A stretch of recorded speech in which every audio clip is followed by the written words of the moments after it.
semuanya. Kembali lagi pada mata pelajaran akuntansi. Pada kesempatan kali ini, kita akan mempelajari tentang cadangan piutang tak tertagih. Jadi, persiapkan diri dan selamat belajar. Perhatikan kasus berikut. Pada tanggal 5, bulan 2, tahun 2024, dijual barang dagangan kepada Nona Meli sebesar Rp1.500.000. Nona Meli berkata, dia belum memiliki cukup uang untuk membayar. Dikarenakan Nona Meli merupakan langganan, maka dari itu, Tuan Ardi memberikan keringanan untuk bisa membayar di kemudian hari. Lalu, Tuan Ardi memberikan syarat pembayaran 2/10N/30 untuk transaksi Nona Meli tadi. Beberapa waktu berlalu. Kemalangan menimpa Nona Meli, tokonya mengalami kebangkrutan, hartanya habis tak bersisa. Tuan Ardi turut prihatin, maka dari itu, sebagai bentuk rasa iba, Tuan Ardi menganggap lunas semua utang milik Nona Meli. Lalu bagaimana kasus ini diselesaikan dalam pencatatan akuntansi? Untuk menyelesaikan kasus tadi, kita perlu menggunakan skema cadangan penyisihan piutang. Terdapat dua macam metode pencadangan, yakni direct off serta allowance. Namun, karena yang dianjurkan oleh PSAK dan IFRS merupakan metode allowance, maka dari itu, pada kesempatan kali ini, kita hanya akan mempelajari satu metode saja.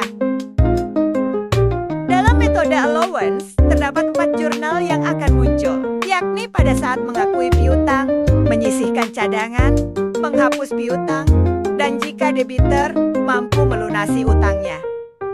Perhatikan contoh soal berikut. Pada pengakuan piutang, jurnal yang dibutuhkan adalah piutang pada sisi debit dan penjualan pada sisi kredit, seperti pada kasus di atas. Masing-masing sebesar Rp1,5 juta. Pada penyisihan piutang, jurnal yang dibutuhkan adalah beban piutang tak tertagih pada sisi debit dan cadangan piutang tak tertagih pada sisi kredit, seperti pada kasus di atas. Masing-masing sebesar Rp3 juta. Pada penghapusan piutang, jurnal yang dibutuhkan adalah cadangan piutang tak tertagih pada sisi debit dan piutang dagang pada sisi kredit, seperti pada kasus di atas. Masing-masing sebesar Rp1,5 juta.